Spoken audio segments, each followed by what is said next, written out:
Hello, everyone, and welcome back to the Crucible. We are back for our second game of tonight. Just to kind of recap a little bit, we did just watch Washington Wizards versus QoR. It was a little bit of a grudge match in which Washington winners had been the previous victors, but QoR was able to win it in an 8-7 max overtime down to the last second match. So it was a very entertaining watch, and we are going to be keeping that energy going today with our second match of the day. We're going to be seeing QoR again, but this time versus SpaceShoobs. I'm once again joined by my beautiful casters, Jasmine and Goose. Jasmine, why don't you tell me a little bit about SpaceShoobs and what we can expect from them tonight? Absolutely nothing good, I'll tell you that much. Whenever you have a roster with Scoob on it, that's usually what happens. But yeah, this team is they're a team that I feel like has had some really interesting roster moves. Actually having Toaster come in and be their fifth player while he was on the bench.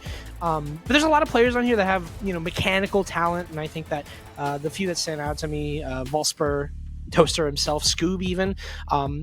I think that's kind of like that's the thing that's going for QoR, is that you just have a lot of aggressive young gunners who are really unexpected, all being led by the one old Mormon Exige. So yeah, I mean, we'll see if that Mormon philosophy ends up working.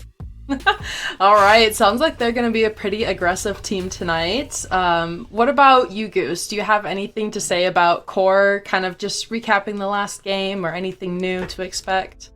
Yeah, well, if you've been with us throughout the entire night, you obviously are very familiar with the core, but you're just joining us, obviously a very veteran stack, specifically the overall core, pun intended, also with the addition of Rival. I think, a thing, Jasmine continued to say is that they do depend a lot on players showing up. In the previous matchup, that one player being Rival, being 1 kill away from a 20 bomb, and without his performance, it could have been like a 7-1 or a 7-2.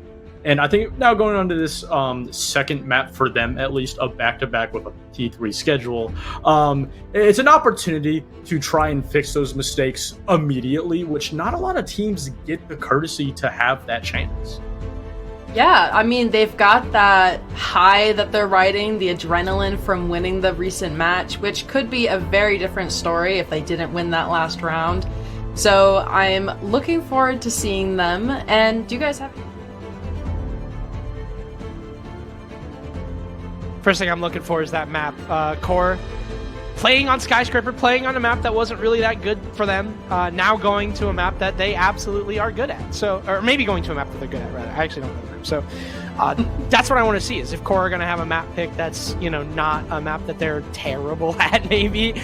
Considering that they had a win on Skyscraper, I think that that's a good sign that they're going to perform well. Especially because that's one of their permabans, and you'll see it be banned out immediately. A layer ban coming out, also pretty unsurprising. But yeah, I think that Skyscraper being gone is one big thing. I'm looking at core good maps. I'm looking at Cafe, which is obviously going to be permaban, but it's going to be Club. So this map is polarizing, I'll say. Polarizing. Yeah, it is a good opportunity. I'm a little surprised by that lapse ban in quals. They played it 3 times. Obviously, they didn't play at the same caliber of teams that, they're facing QoR. But Club was their next best, or actually the best map, playing it and winning it 4 times throughout the entire qualifier, allowing us to have the idea that they have immediate experience on it, game day experience even. And again, it's a phenomenal map for them as a team. It's also just bare bones. It's a map that is kind of, we've seen a lot, and I don't think we will see as many surprises as we did on Sky. All right. Well, I am hoping that QoR can keep their energy up and their momentum going as they face SpaceShoobs. We are going to jump right into the lobby here, and I wish good luck to both teams. What about us, man? Good luck casting, guys. Thank you, Lumi. Appreciate it. Wonderful host. Yeah, hostess. Is that a word? I don't know if that's a word. Probably not. Anyways, happy birthday to his sister, I guess. QoR versus SpaceShoobs now on Clubhouse. I actually am not completely aware of SpaceShoobs and their history on Clubhouse, so I'll pull it up. It's actually a map that they also have banned sometimes. So I am interested here. This is a map that maybe neither of these teams are good at. We'll see. Yeah, I think it's also a map that, compared to Skyscraper, I spoke about that you weren't going to be able to see a lot of those mistakes that came from the structure, from the micro decisions of the players. As you can hear Jazzband run away. But I think Clubhouse is the complete opposite. We're going to not only see both teams really not necessarily rely on their structure, but put a lot of focus on their structure. We're going to then, because of that, see problems arise because of simple, maybe the structure is not working. Maybe this matchup, one team is just simply countering the better than the other. We're going to see a lot of these mistakes and successes that will more than continue on throughout the entirety of this group stage and entire tournament compared to a map like Skyscraper. You're not really going to see QoR lose 5 attacking rounds on Clubhouse. You may even see 3 as, the 4-2 is more stock standard for the, defense to the attack. But nonetheless, we could already see QoR putting a lot more emphasis on denying the ability to play those shields, getting rid of both the Monty and Clash, both operators that they themselves played on the defense on Skyscraper, already giving us that idea that they're going to be playing Clubhouse essentially completely different than they did Sky, even if it was just not even 20 minutes ago. Jazzman is not back, so I'll continue talking. First round, though, because this is essentially the map that QoR picked into, SpaceShoobs starting on that defense, going into the basement. Relatively what you would expect, and I think this is going to be a really big map for QoR to show us that if they're going to continue to have very dominant success. Obviously, 8-7, not that dominant, but, compared to an 0-2 against Washington Wizards previously, it is a map where they did have a semblance of a lot of dominance. So SpaceShoobs also will be quite tested in this matchup. Also, just overall, just a very polarizing map and matchup.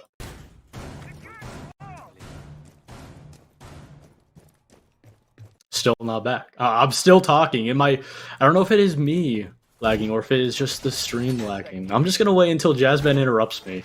Or maybe he's gone. Maybe somebody broke into his house and stole him from us. That would be quite unfortunate indeed if Jazzman was stolen away from the Crucible.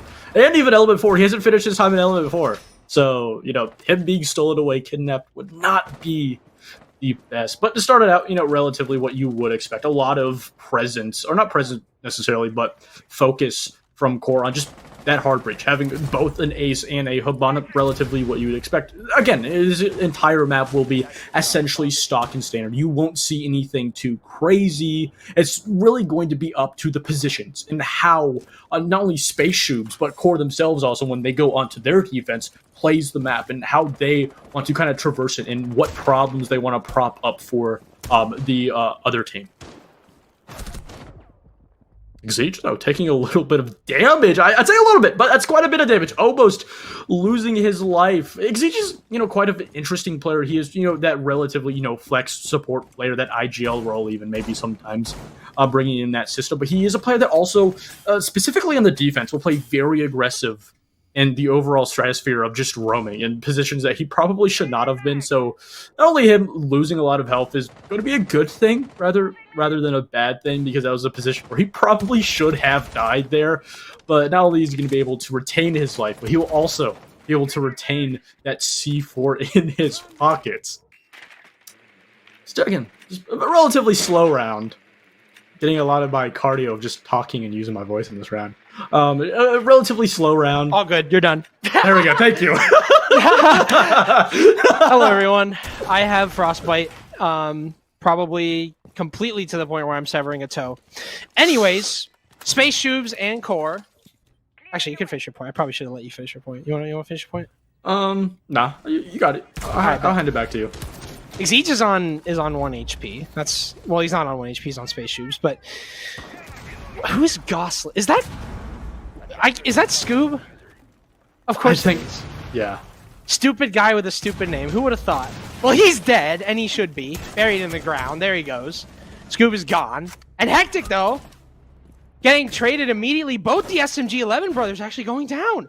Rival at least gets traded, but that's it. It's a 4 versus 2. Volsper, though, claiming Candle and Toaster. All of a sudden, it's a rally back from SpaceShoobs with 30 seconds left. Inrio with the case inside the bomb site. He's just a headless chicken. It's all down to Volsper and Toaster, and it's a massive clutch from the two. Both very impressive players on SpaceShoobs, and both have impressed in this first round. Now going into the second round, you did get fact checked. Oh, it's Eli. Okay. It is Eli. Yeah. And that's a great transition to my point that, obviously you spoke a lot about all of the players on SpaceShoobs. Not as much as Eli. Obviously, Eli is not going to be a player that's going to have a lot of effect throughout the entirety of the round. Obviously, playing more of that flex, maybe even sometimes into a support position. But there are a lot of instances where we can see him have effect. We can see him be really effective. Even sometimes SpaceShoobs shifting him on to an entry position, even as far as that. But when you do see him start to falter and not be as consistent, whether it be just getting kills overall, whether it be just the entry game, or just getting those late round kills to help shut out a round, he is a player that still has a lot of effect. And when he is essentially missing in rounds, you do really notice it. And if we do see him missing in this best of one today, the next question then is going to be, is there going to be a definitive player to show up? In that round, Volsper doing a fantastic job of working back those picks, essentially salvaging that entire round, and it's going to be a talking point throughout this entire map of Clubhouse. Yeah, obviously with SpaceShoobs playing with a sub, they might not be at full capacity. Hectic joining the SpaceShoobs lineup for tonight. That's one thing that I have that's kind of a quarrel with SpaceShoobs among my many quarrels, is they just kind of have a very... Well, actually, Core also playing with sub. You have Skunky, so there's that. But, SpaceShoobs have never really had a solid core. It always feels like they're flipping between players. Toaster was on the bench for a while, then he got put onto SpaceShoobs as the main roster. Then they introduced Exige, then they introduced Hectic, then Eli's in the mix, and it's a roster that hasn't had a lot of playtime with each other, and obviously them kind of missing out on Element 4 playoffs means that Crucible is a really important tournament for them, and I feel like it's a proving point, and not getting to do that in your opening game with Scoob will definitely be rough, considering his recent performances and just his personal performances as a player. Typically a very good player for that roster. Exige, though, going down early, trying to go for a run out, it seems like, but Twist at least being the trade. That is a massive pick on your Heartbreach. A C4 ripped across CC. Does not find Candle, though. Yeah, we can already see that, one of the more pivotal changes from Sky now into Clubhouse is the Blackbeard. And now 2 rounds in a row where Core have brought out that Blackbeard. A lot of their importance of just trying to clear this map and take that space is being relied on Blackbeard being that spearhead. And that's not necessarily saying that it's revolutionary. It is relatively what you would expect for a Blackbeard player. It's kind of a sense where we don't really see Core rely on Blackbeard. We saw that they didn't need him on Skyscraper, and now just shifting onto him, not necessarily where I don't think this entire round we decide if this Blackbeard is still up going into the last 45 to 30 seconds, but we can just see a little bit of that flexibility that Core tries to bring out, and losing Twist for 2 players isn't all that bad, and still having Candle on that Blackbeard going into this last minute 50 seconds is going to be really pivotal. Attackers have recovered their diffuser. Core typically a team that likes to get aggressive early, that has had a history of it on Thrive, now seemingly in the back foot here, but starting to get progress towards that con side, getting the plant, starting to go down in Rio inside a gym, but it's a triple kill for Rivals, so even though the plant is dropped in the middle of gym, you at least have Candle picking up the pieces. Now a one-on-one that C4 is going to miss, though, from Toaster. Could have been the dagger for Candle's death there. Now finally going to rip it again. Candle just gets away. The Blackbeard will be up and will be a problem for Toaster to try and deal with here. He had a great round last round with Volsper, but I don't think that there's much that he can do in this scenario. But as I hold my breath, Rival goes down. Already on very low HP, finished off. You still have Candle on that Blackbeard, though. But with 1 HP to his name, 1 stray bullet could be the difference maker, but it won't be enough. As Toaster gets cut down, Candle finds that pick and Core off to the first round. Yeah, now 2 rounds in a row where Shoobs play uber aggressive almost in that early round. Specifically, Exige just really putting himself out there in positions where, in my opinion, I don't necessarily really think he should be in. Obviously, the second round going for that round. Previously, the round before, having a mute roaming on the top floor. I don't want to necessarily say he shouldn't be playing in those positions, but he's playing them so aggressive. And QoR now, back-to-back rounds, if he continues to put himself in this position, whether it be him or another player just playing the exact same way, QoR, they're going to eventually figure it out. They're going to be expecting it every single round, and that, kind of surprise factor of having a very aggressive solo player around the map will just be gone. That entire win factor, that being surprise, also gone with it. And it's a kind of a situation where some of the problems that we see with SpaceShoobs and why they have somewhat of a mid ceiling, not being able to go as far as you said, not making it to playoffs for Element 4, sometimes not even qualifying, as if they didn't qualify for Element 3, is kind of a situation where we don't really see that adaptability that we do with teams like QoR. Adaptability is a good word for it, and I feel like stability is also important in the fact that QoR have been playing for so long. Whenever they go through those mistakes together, they go through it together, and I think you brought up a very good point. SpaceShoobs just haven't really had the reps for that, and I feel like that they kind of need to be able to fix those mistakes as time goes on, but because they haven't had that allotted time to play with each other, it feels like they're having less opportunities. But again, I've said this before and I'll say it again. I feel like Crucible is a really good chance for SpaceShoobs to be a breakout team. And a win against QoR would definitely do that for them against a top Element team, against a team that's in the playoffs. But at the end of the day, it's going to come down to, like we mentioned, those individual players. I feel like SpaceShoobs, more than anything, are going to have to rely on it, considering the fact that or at least rely on something else, considering the fact that they have a sub in for Scoop, which, again, has always been a powerful piece for the SpaceShoobs core lineup.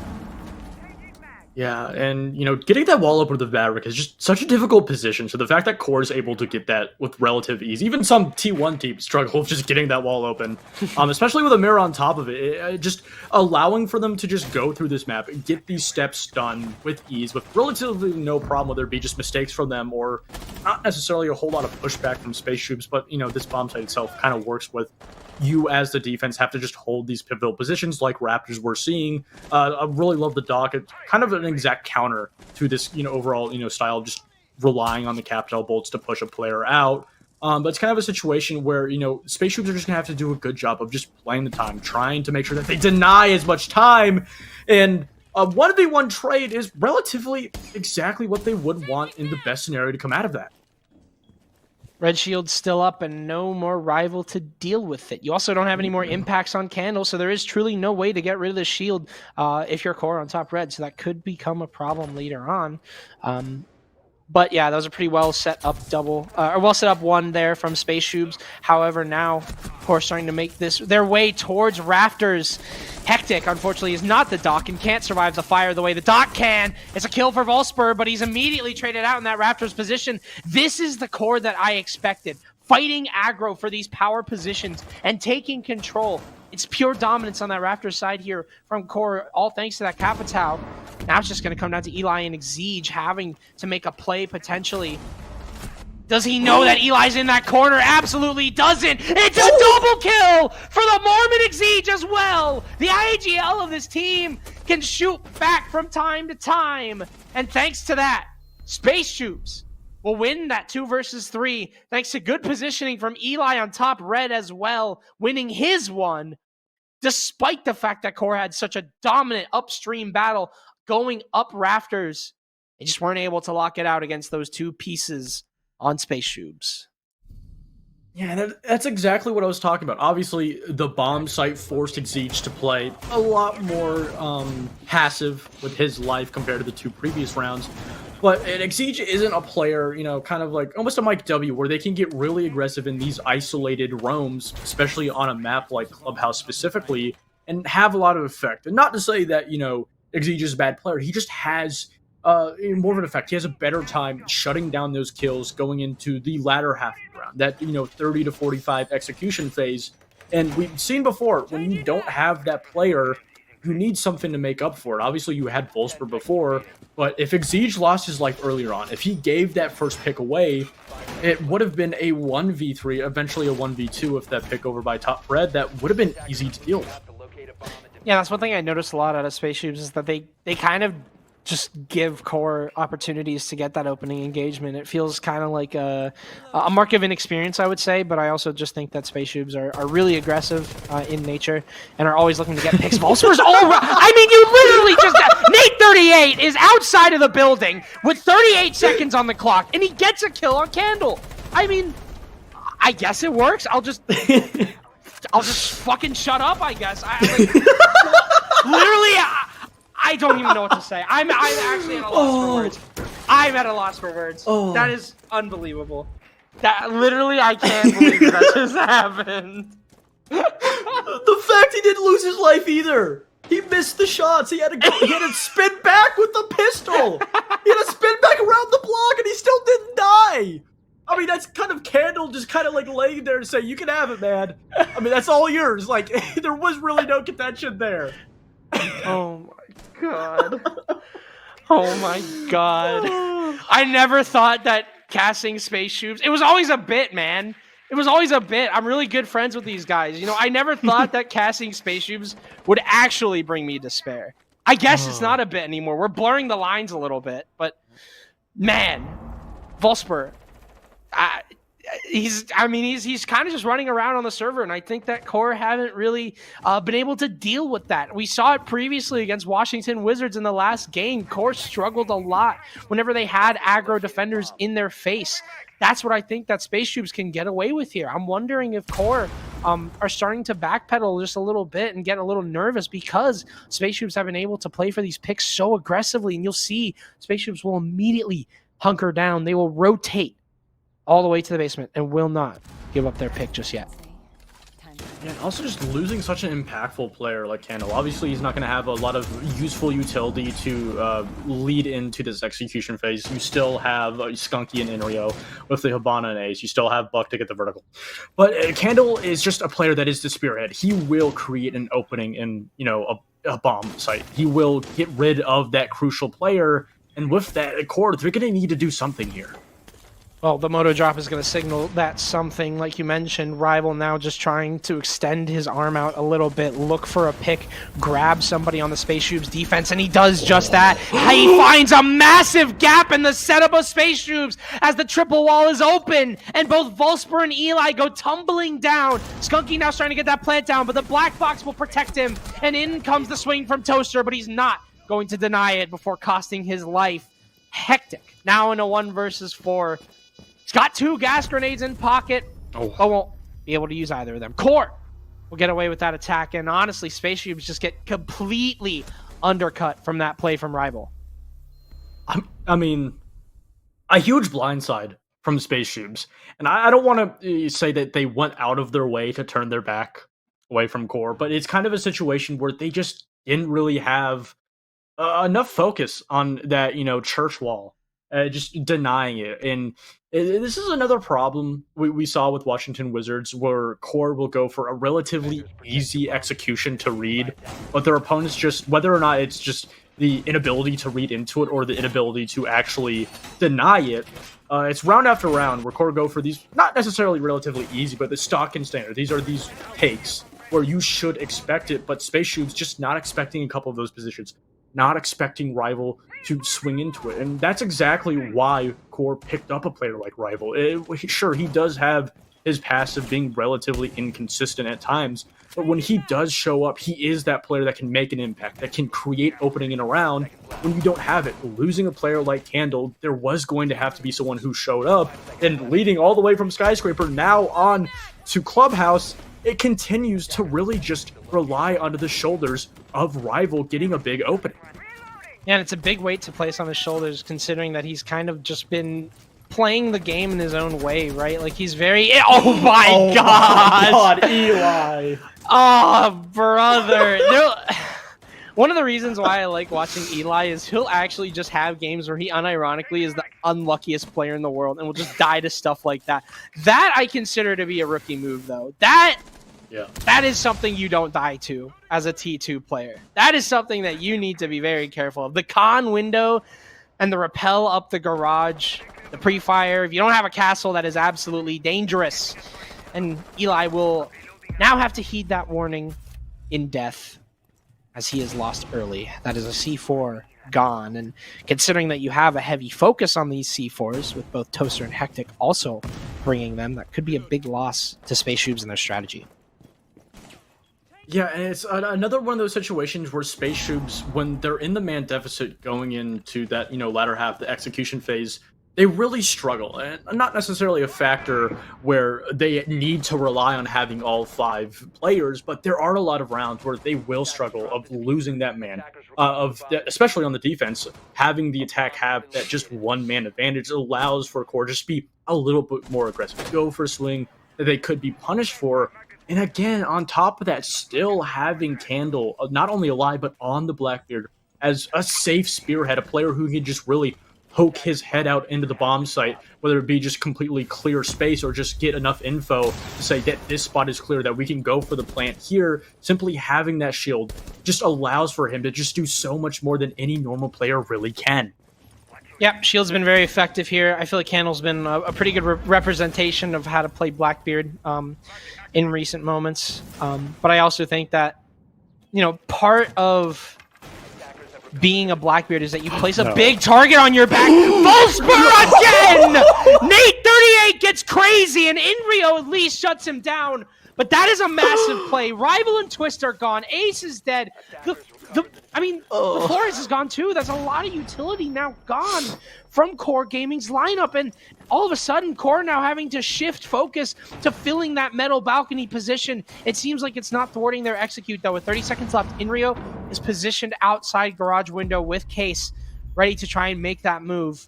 However, Skunky and Candle all have individual positions. They need to kind of try and keep up. C4 drop there onto Inrio. Hectic with a massive double kill there.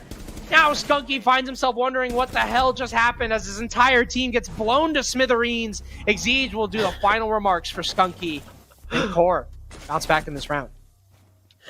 I remember earlier on stating the fact that if SpaceShoobs, specifically Exige, continue to go for these uber aggressive plays early on, that eventually Core would catch on. But they haven't catched on whatsoever. Obviously, the previous round, it was much later. You having that jump out on Tino Highway is just, a position that you should still suspect. No Claymore is not necessarily saying that they needed, but they just weren't in a position to really deny it. And a fantastic job of just Wolfsburg catching those 2 players off guard. But it's also a factor of if that one player outside of gym window was just looking in that direction, not even holding or having his gun aimed down, that entire run out could have just been shut down, and that win factor that was created by that aggressive play just not even come into effect. And if we do eventually see, at this point, I'm not even sure if we will see it, as this is our last defensive round for SpaceShoobs, but if we do see Core to start to shut down these individual aggressive plays, I haven't really been shown anything that we will see SpaceShoobs come up with another factor to win these rounds back.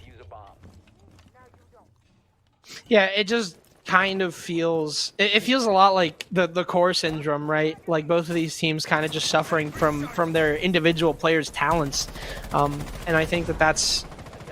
I don't want to necessarily say it's the mark of a bad team, because there's a lot of teams that have, very good chemistry, but that also have an unforeseen amount of potential when it comes to their mechanical skill, and that ends up winning them games more than the teamwork does.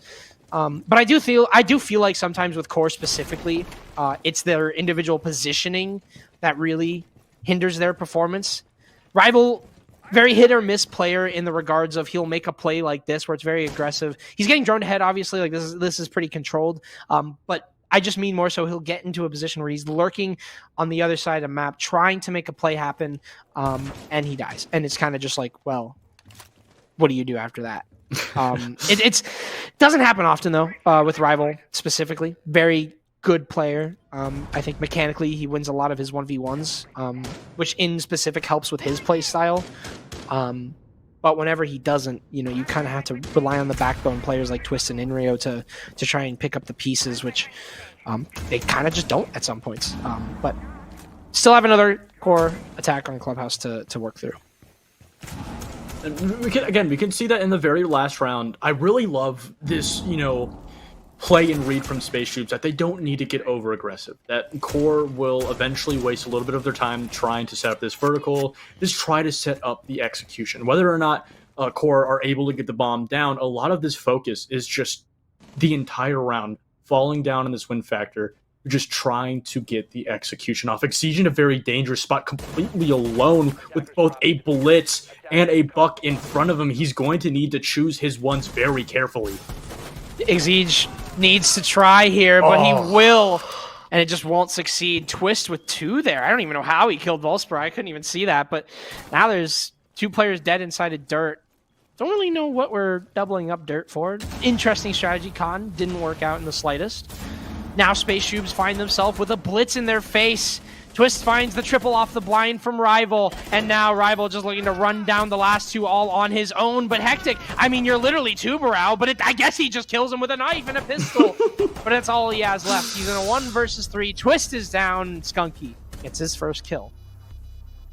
Yeah, a phenomenal job by Core to just finish it out strong. And as I talked about the pre-show, you weren't here to hear it because you were kidnapped for just a little bit. They took you away from us. That if Core were able to get a 3-3 half, it wasn't going to have a major effect, but it would be essentially winning that half. Obviously, they don't have that 4-3, but if you are familiar with Clubhouse, it is very common to see a 4-2 half, or rather a 2-4 half for the attack. But the simple fact of not only Core being able to get that extra round, but specifically 2 of the rounds coming on winning a basement bomb site, it really goes to show that not only does Core just have simply a really good understanding of how they can play on Clubhouse, but also on how SpaceShoobs are playing and countering it phenomenally, just having 2 players double up on that dirt position. Obviously, they weren't expecting that second player.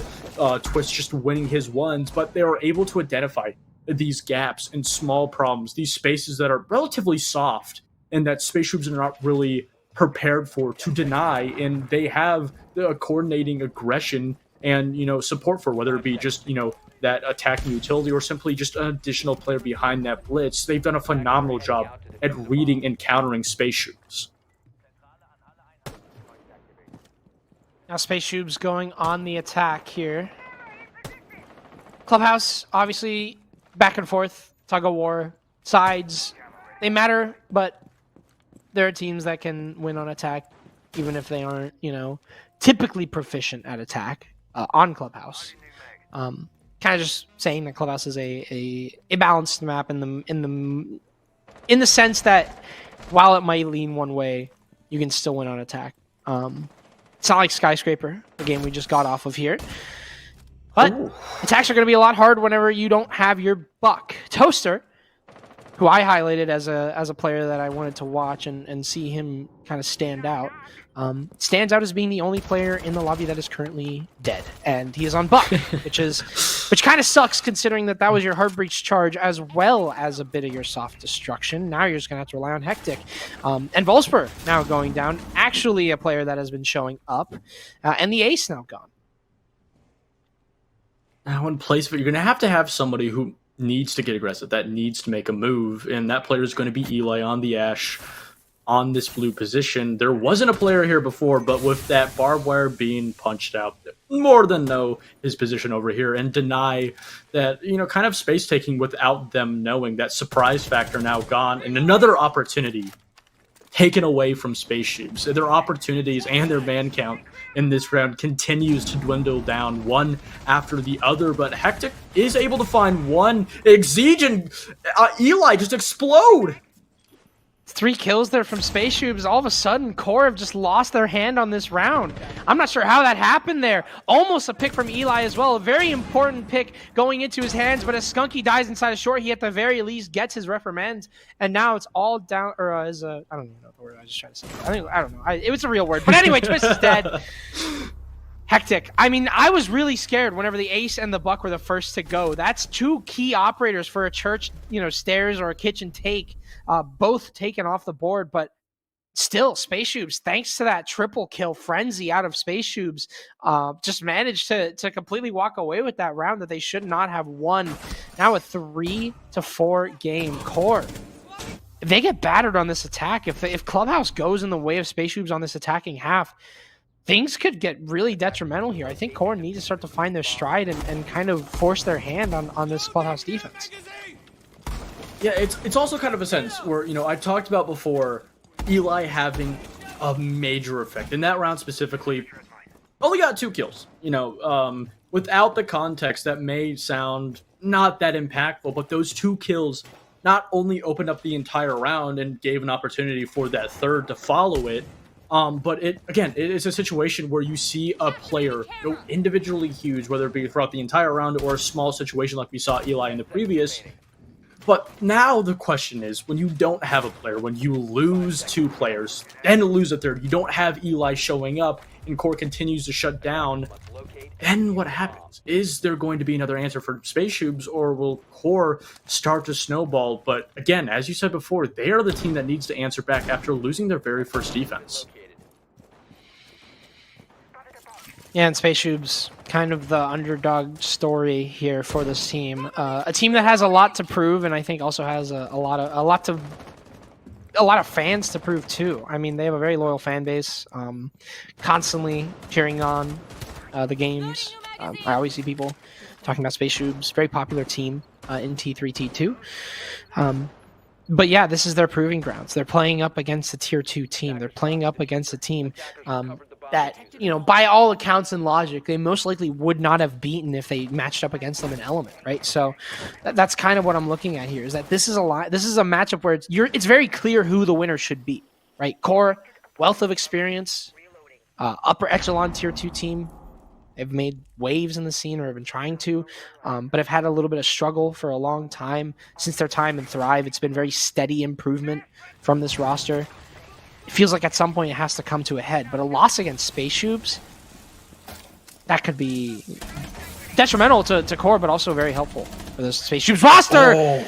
Eli, I mean, literally just the Gibby scene. Dropping down in the kitchen, hits the deck, and just immediately gets blown to pieces for it. Oh.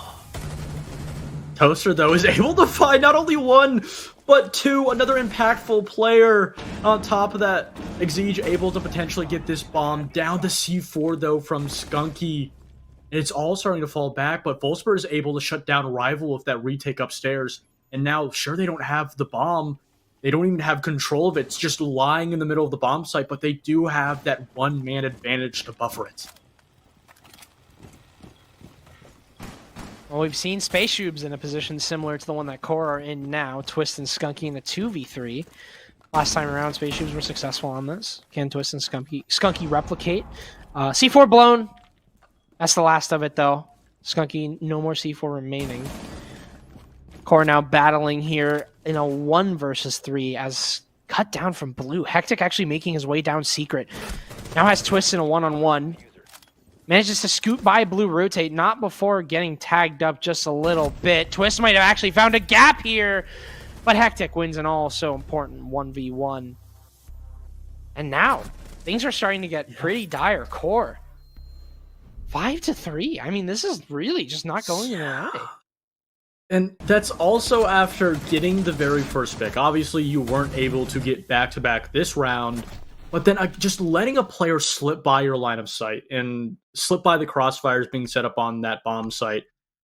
On the exact same bomb site, keep in mind, I don't necessarily think they needed a timeout. I do think a timeout probably would have been well-timed there, but questionably, they're not going to be taking that. And I don't necessarily think they do. It's a best of 1. There's only really so much you can do with a timeout, especially in a best of 1 scenario. I think it's kind of one of those situations where you just got to go to a different bomb site. It's just not working, especially just losing it back-to-back that definitively, just letting gaps. Those were rounds where QoR had very huge and glaring mistakes that SpaceShoobs took advantage of. It wasn't a situation where SpaceShoobs were just the better team and it was a dogfight.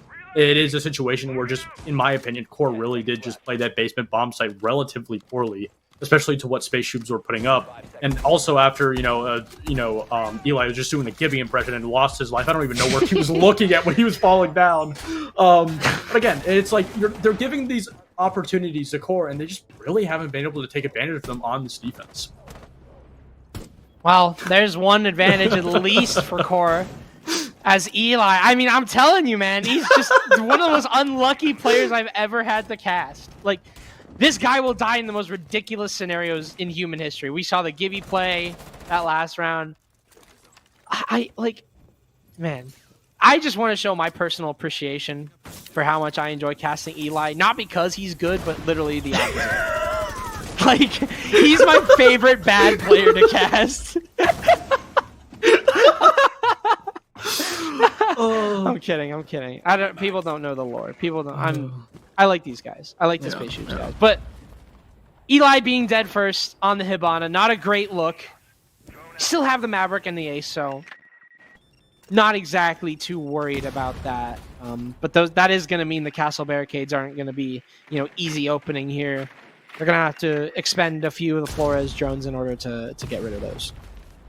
And there also is just a lot of defender utility for SpaceShoobs to clear. You have, obviously, those Goyo canisters backed up by the castle barricades, and a very heavy extension being paired with Rival on the Warden. There's just so many layers to this defense that SpaceShoobs are going to have to deal with. This very first spot they're going to deal with is this extension onto top red stairs with the shield, and no players from core inside of cache. So if they're able to potentially get this cross, skip by the line of sight of Candle, they could potentially deal with Rival here, but they're just wasting so much time simply just trying to clear him out.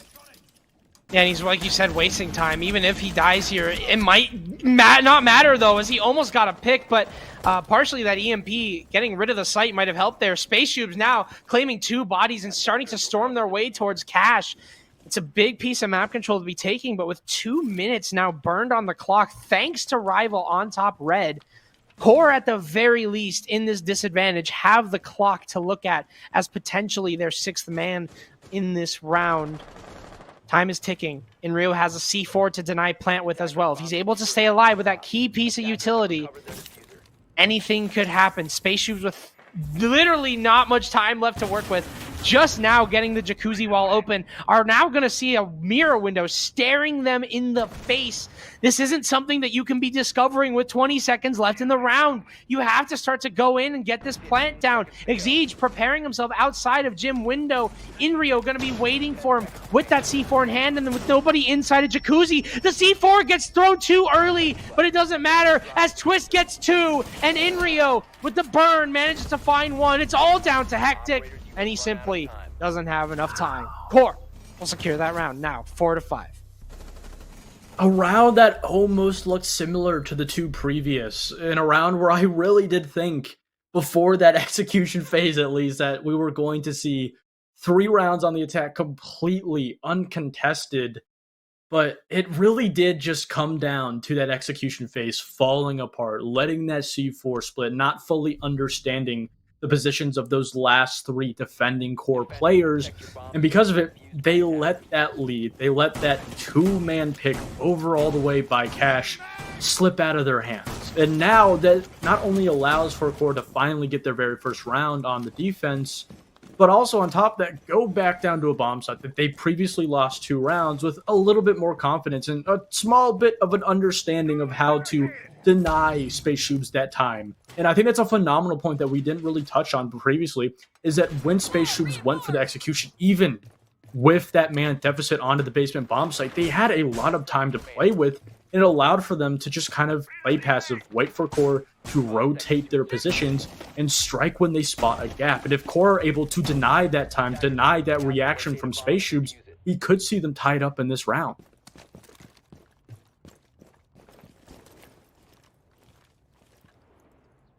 Looking for any potential spawn peaks, as it's been a big theme of this game. SpaceShoobs definitely want to watch out for that. In the position that they are in, starting to slip with core getting around and kind of bringing this game just a little bit closer. SpaceShoobs absolutely want to lock in here as they're staring down a potential. What happened? I don't know. I'm interested. But anyway, I'm assuming he ran down main or something and was getting stared at. I don't know. Something must have happened there. But regardless, SpaceShoobs just kind of, oh yeah, that's, I feel like that might have been what happened now that I'm seeing it. But yeah, they're in a very important round here. I mean, 1 round win and they're in match point. Yeah.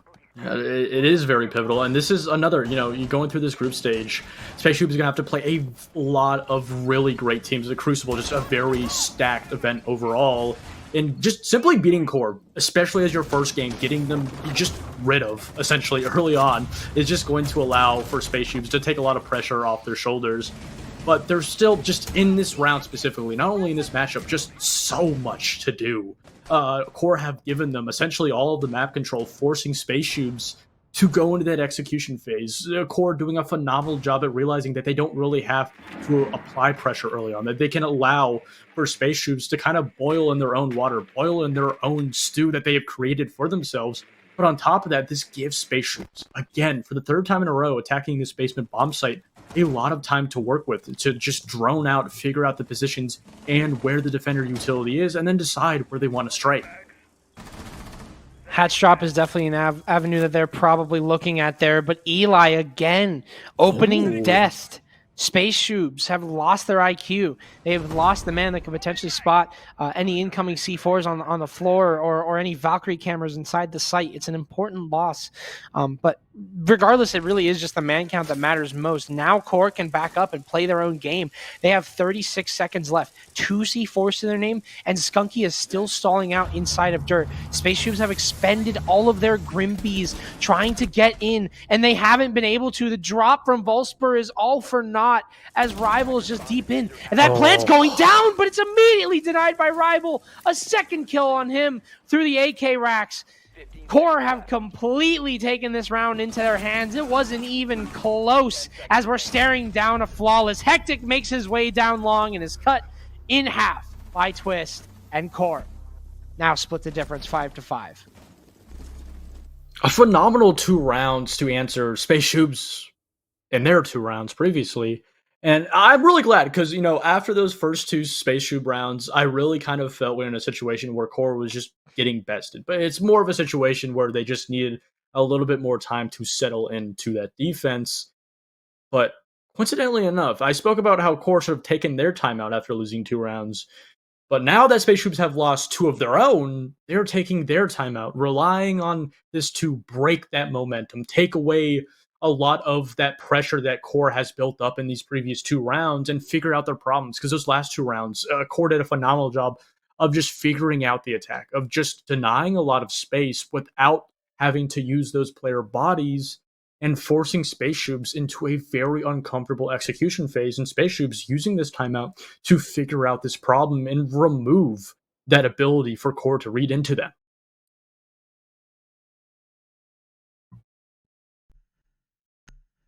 SpaceShoobs most likely being rallied by Exige there, the IGL, maybe a coach. I think they have. I'm going to check for you. A coach, yeah. No coach? No coach. Okay, well, I'm assuming it's probably just Exige in that moment, then just giving his team the rundown. And I feel like a strategic change is what's needed. SpaceShoobs have kind of just been funneling into the building. It really just feels like they're trying to, complete a checklist rather than advance towards the site. They get a lot of stuff done. They get the roam clear. They make the vert. But it just kind of feels like after that, everything is just so stagnant. It feels like not the same amount of love and care is being put into the execute as it is the setup for it. SpaceShoobs have a lot of energy going into the round and then it slowly fades away. If the round isn't quick and concise or if there isn't a clear path towards the site, SpaceShoobs struggle a little bit. And I think that Core are going to be able to take great advantage of that. But going over into CC could be the potential switch up there that could help SpaceShoobs or shove Core into a lead. We could also see that SpaceShoobs are just kind of preparing themselves for potentially a very aggressive play. That player in the previous rounds was Twist, playing very aggressively.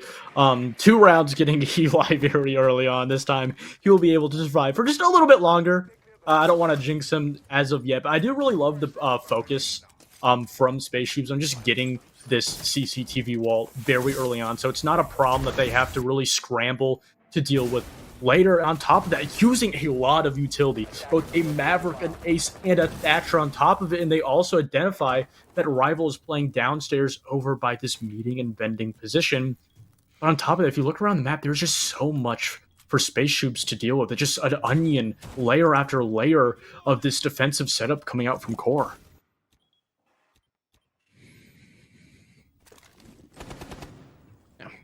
Playing inside a lounge, obviously trying to deny any vert, but I don't think that that's the motive here from SpaceShoobs. So QoR will probably use this as a means of reinforcing that Raptors position. Eli inside of his smoke.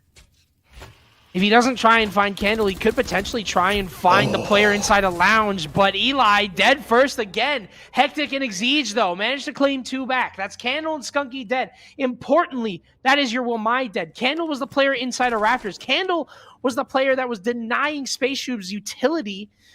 Now Hectic on the Capital won't have anything to worry about. Those discs are no longer going to regenerate. SpaceShoobs, they have a minute to try and get this attack done, but they have an advantage at the very least. Losing Eli early might not have been the play, but now starting to collapse in on Rival here, and this could be another pick going their way. 45 seconds left, though. They have to make their decision. But SpaceShoobs, with that hesitation, Rival will go back, and they'll find nobody here inside a lounge. Just trying to find anything. Just simply allowing for Rival to not only save his life, but get back to the bomb site is going to be crucial for QoR, as now we're in the 30-second mark of the round. Sure, SpaceShoobs, they do have that man advantage, but they have no real map control. Twist still on Raptors could do a great job of denying them this execute of just simply getting into the bomb site on top of it. Smoke bolts going out, Hectic throwing his utility, it's execute time, Twist going down, in Rio next, Hectic going huge on red stairs, but Rival in the corner trying to claw this round back, but that timeout works out in the end. A lot more cohesion out of SpaceShoobs. It finally felt like that execute was all well worth it. And it's going to be a 6-5 now. SpaceShoobs denying QoR the ability to take a lead in this game. But QoR, they might be overtime merchants. They won that last game 8-7 in the OT. You don't want to count them out just yet. Also, it's good to see that Zach got back into his dorm. I love these replays. Completely forgot about that. Our replay operator, Zach Orange, did the most Pitt student thing that he possibly could and wasn't smart and decided to lock himself out of his dorm. So, very funny. Shout out Zach Orange. Repping Pitt pretty well. Yeah. But now this is a round where I think SpaceShoobs took a lot of use out of not only that timeout, but went into a round immediately where there was so much to deal with in that early round. And they did a phenomenal job of just simply making their job easier. Obviously, it was a CC and cash defense, so it was going to be on paper relatively a lot easier to attack than the previous two, both being gym and basement. But they just did a phenomenal job of just making their job going into that execution phase a lot easier, clearing players, clearing crucial positions, even if you still did have a Rival in that position over in Raptors. You can see that Eli is just still scared of that window in gym. But this time around, he will be able to save his life for just a little bit longer. Yeah, it's good that he's getting the usage out of the Hibana this time around. Going to be able to open the gym windows. That's kind of the one thing that was missing, actually, from SpaceShoobs in that attack. And like you mentioned, that round that Eli got spawn peaked, didn't open a single barricade. And actually, wait a sec, they're jammed. So he won't open them just yet. It's actually going to come later on, unless there's an EMP thrown at the Raptors window, or at the highway windows, or if there's a simply shot later in the round. Those castles are going to stay shut for a while. Yeah, and I just really love Exige as a player, because not only is he individually really good, especially his role compared to a lot of players in the kill department, but he's just a player that can get that dirty work done. He will just get rid of those positions, sometimes even players.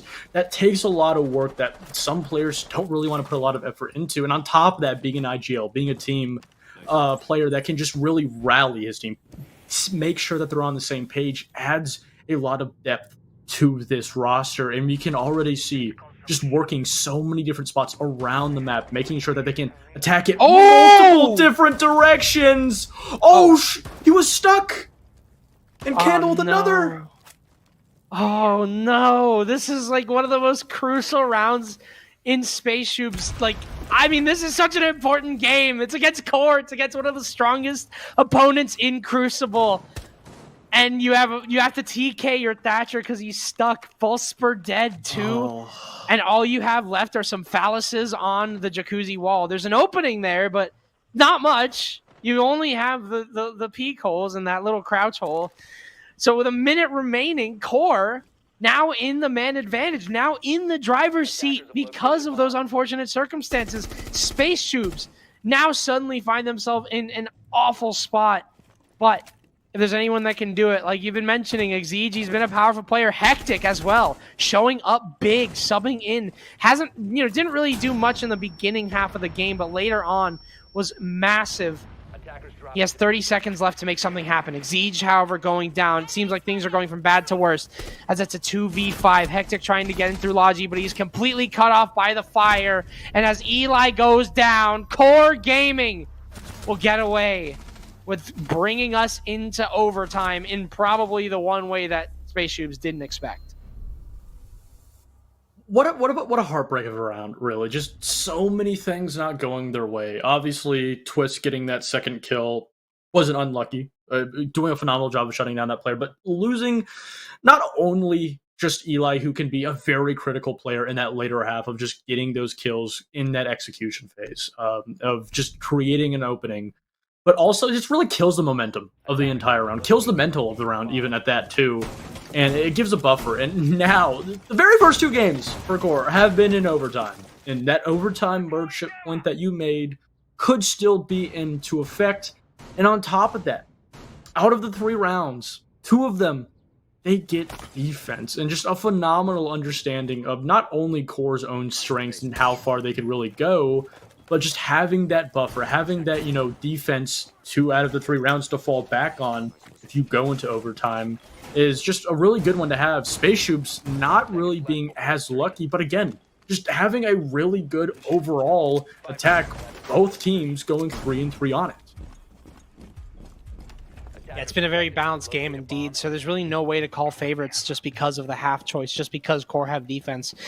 SpaceShoobs, they had a little bit of struggle on their attacks there, and obviously in the last round, a little unfortunate, but I think that they finally started to pick up the pieces, and that CCTV execute looks really good. So I think that SpaceShoobs are looking at this round with a little bit of positivity, but obviously a little bit of anxiety, considering that they've had struggles on attacks from time to time. But we'll have to wait and see as getting the checklist done. Obviously, like I mentioned, the one thing that I was worried about out of SpaceShoobs was the fact that they had a lot of priority towards their setup, but really just couldn't get much done whenever it came time for the execute, falling pretty hard on their butts whenever it came down to that. But they picked it up.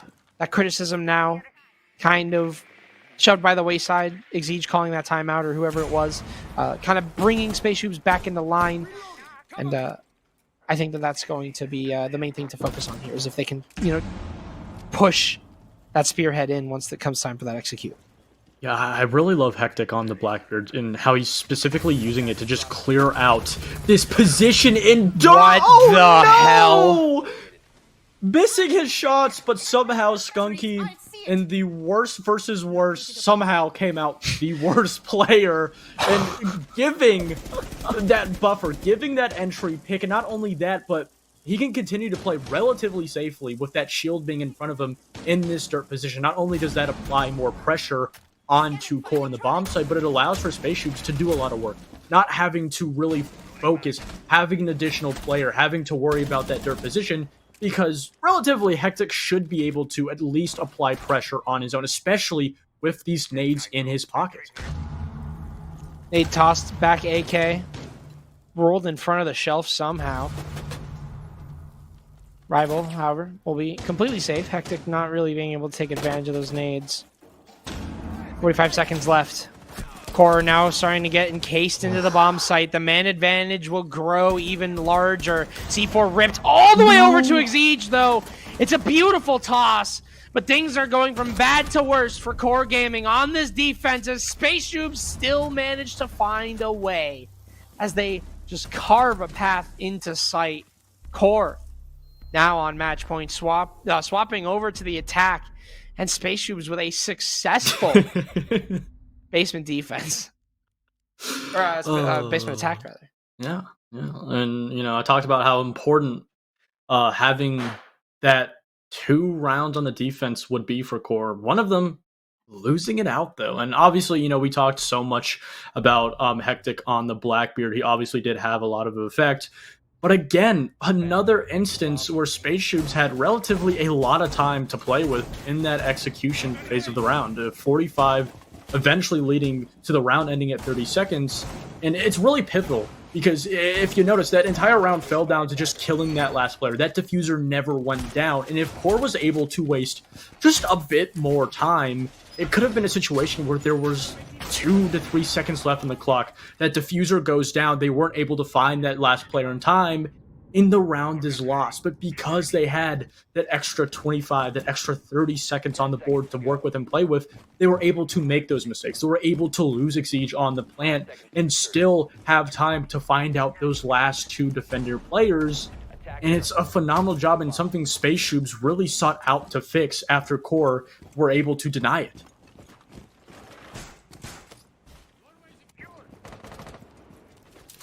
Now all those learning lessons, all those mistakes made have to culminate in this round.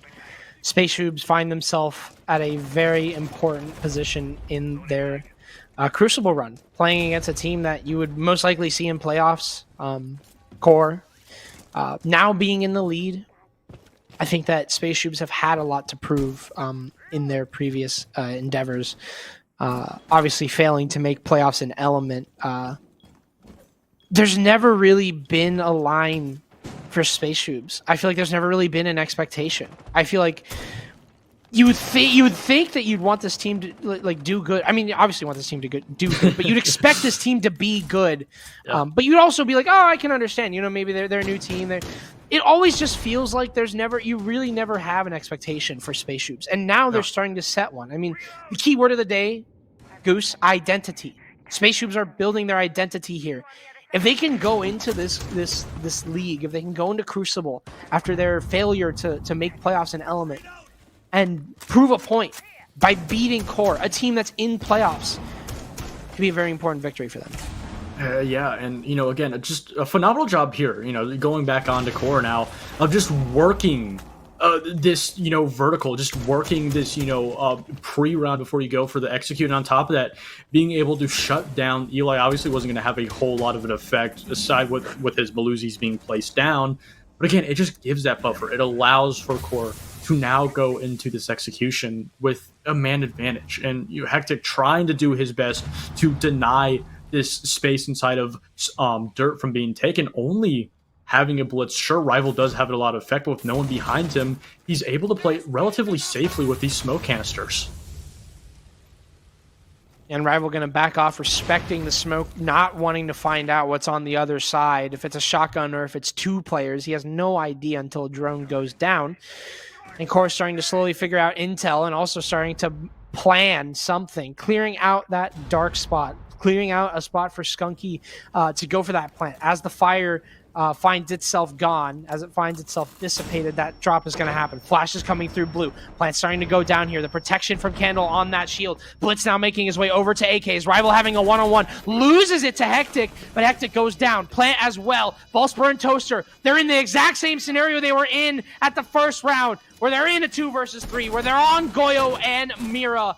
Can they make a miracle happen? They finally find the Blackbeard, a pick that I didn't expect to happen this early. Now, all of a sudden, Core have to play the vert, and it seems like they got a lot of it. Twist now just waiting out the clock. He shuts down Volsper. No way, Jose. Toaster, he's completely out of this round. Twist has the vert. All he has to do is mouse 1 and pull. Core now will find themselves at the second round 15 of the day.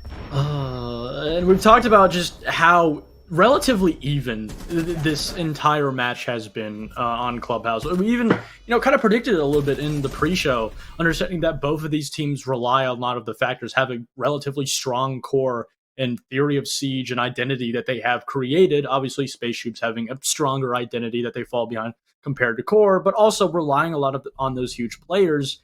And on top of that, both teams losing a defense on basement, it just is kind of a situation. Obviously, I don't want to, create this idea that, the basement defense is, the flawless basement defense, especially in recent times. It's kind of fallen off a little bit, favoring the attack a little bit more even out than favoring, rather.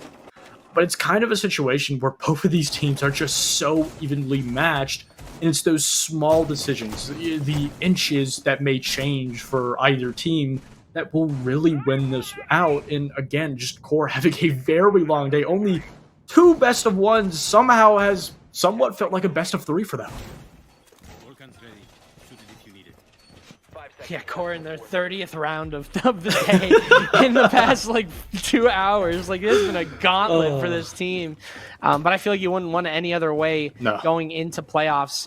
Getting as much practice as you can for QoR is absolutely, getting any reps you can is just great. And I feel like even for SpaceShoobs too, getting experience against a T2 team and getting to play them whenever they didn't get to an element. I think that it's a really good experience for both of these teams. But I also think that SpaceShoobs, they want this win more than anything. And I think that it's really important to them. But with QoR, expectations would be shattered if they lost. I think that QoR they have the namesake for themselves going into this game, the position that they find themselves in as a T2 team, where they should be able to say, yeah, we can win this game. It should be pretty easy. But at the same time, SpaceShoobs have been in the lead 95% of the game. So can't really call them out just yet. Yeah, and I think the really important thing for this round for SpaceShoobs to find success and just finish it out here on, Gym and Master is to just get these early round problems out of the way. Get Jacuzzi Wall open, apply this pressure early, and get that map control also. So when you go into the execution phase, you have as little problems as possible. But again, just so much deep defender utility being used to deny time from SpaceShoobs. Again, those castle being paired with the Goyo, even having the mute to deny the drones. There's just, again, so much work for SpaceShoobs to do. And then on top of it, they have to go into a very rocky execution phase where a simple C4, a small swing from a player, can just shut down the entire round. And SpaceShoobs on top of that, not finding an opening, not finding an entry pick, as QoR are playing relatively really passive in this last round. Finally, though, starting to get forced out just a little bit. In Rio, now going to gamble with his life as that bathroom wall will get opened up. No more Mira left, and unfortunately, Inrio does not roll the right color there. He is dead to rights. The gamble does not pay off. Volspur dead at the same time, however. The Thermite extracted from this round. I don't know what he got open or if he got anything open, but now it's a 4 versus 4. Inrio and Volspur dead. Volspur in particular, a very powerful player, but it won't stop SpaceShoobs from getting in now. It's a double kill from Toaster, showing up big when it matters, getting rid of Twist from below, but there's still someone up inside a bar to deny the plant, but it doesn't matter because the plant's not going down under the hatch. It's going down in a safe corner, and Rival is not any wise to it. It's a 4 versus 2. SpaceShoobs are looking very likely. They're looking destined to complete the upset that we didn't see coming. It's all down to Rival. That's all that SpaceShoobs need to find here. It's such an important victory for SpaceShoobs, and they'll take it in stride. Eli getting the final kill of the game after all those opening deaths, after all the struggle. Must feel nice. Crucible starts off with a 1-1 for QoR and a 1-0 for SpaceShoobs as they get a big victory. We talked about how important this game for SpaceShoobs was going to be in the context of the group stage, getting probably one of, if not your most difficult opponent out of the way in your very first matchup. Sure, it did take an 8-7 victory. It was an absolute barn burner. A lot of mistakes from both teams in this best of 1. But at the end of the day, SpaceShoobs, they still got the win. QoR, they could have potentially started their group stage off 2-0 against 2 really good teams, but they're going to fall down 1-1. Not to say that they're in a very bad position, still getting a win onto a very great team, that being Washington Wizards. But again, it's just both teams just complement each other so much. But at the end of the day, it was SpaceShoobs who just found out the most consistent way to counter what QoR was bringing on Clubhouse. very close match. I think it was very back and forth from what I was seeing of it. We started with a 3-3 half, you know, Core kind of dropping their defense half a little bit. And then even just in the overtime, it was very back and forth with who was winning their rounds. You know, Shoobs would get a round and then followed quickly by Core. It was tragic to see that they had to TK that one round. Do you guys think that if that hadn't happened, we would have seen the same results sooner? Or do you think it kind of just played out as it should have? That's a good point. I kind of had a little bit of time to think about that, considering how important that round was. But at the same time, SpaceShoobs have demonstrated that they have an ability to win important rounds. So even though that was a factor, and even though that sent them into overtime and probably into an unfavorable position, I'm still really proud of SpaceShoobs for being able to manage from that deficit, because I feel like that was really what proved them to be a good team. I'm sorry, did you just compliment SpaceShoobs? I thought you were legally required to dislike them. Well, it's because they're not playing with their 4/5. They had to have Hectic come in and carry them because Eli was doing literally nothing. Okay. So, yeah. Speaking of someone new coming in, it looked like Core had a substitute playing this map who didn't play the previous map. How do you guys think that his presence on the team impacted their performance in this game versus what we saw with them against the Washington Wizards? Yeah, I think it's kind of a situation, especially the player he's replacing, where he didn't have that much of an effect. I don't want to take, anyone, too much away from a certain player, but he wasn't a player who's crucial for getting those entries. He did fall back into that support role, just doing a lot of the dirty work, setting up the round for, I guess you could say the main characters of the rounds that were getting those entry picks, that were shutting down those rounds. It's kind of a situation where it was a relatively easy role to slot somebody in rather than just taking out a player like Rival or Inrio or Twist. So I don't think it had that much of an effect, but I mean, at the end of the day, they still did lose. And I think just not having that core 5, and especially not having the consistency of multiple players being able to bring those rounds back, as you just said, definitely put them in a poor place that allowed for them to lose that second matchup. Yeah, for sure. So do you guys think that there was anything specific, Jasmine, that SpaceShoobs did in this match to pull out their victory? Honestly, I feel like most of the work came after the tack timeout that Exige took. I feel like that was... I don't know if it was specifically Exige. I'm just assuming it's Exige. So we'll just say the SpaceShoobs timeout, right? That was what ended up flipping the switch for SpaceShoobs, where it really felt like no matter what Core did, SpaceShoobs would always establish a lead in the round. SpaceShoobs started to win very important rounds, and SpaceShoobs started to just, it felt like they finally figured out their issue, which was their executes. They were very poor. They weren't really all in tandem. It always felt like SpaceShoobs just got mowed down one by one each time they tried to go into the bomb site. It felt like deliberate map control after that timeout, and it really just improved SpaceShoobs in the end. All right. Well, this was the last game that you guys are going to be seeing from us.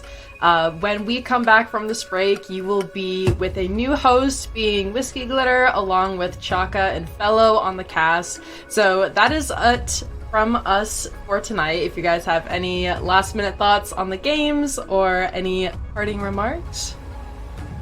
Honestly, great start for both teams, especially SpaceShoobs. I want to see how they could do going further, especially in a best of 3.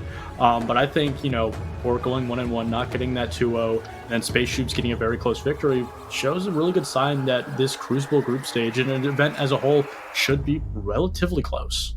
Mm-hmm. Yeah, so that's, the same thought, especially like you said, like SpaceShoobs getting rid of their toughest opponent first is going to feel amazing. And I think that they're... them winning this game gives me a lot of hope that they'll be a team that can shoot up into T2 and kind of make a name for themselves in Crucible. Yeah, both of these matches were very close, so if there are any indicators of what we have in store for us for the rest of the night and moving into the future games, I think it's going to be a very action-packed league, and I'm looking forward to seeing it all. And that being said, we are going to take a break, and you guys will be with a whole new content team when we come back.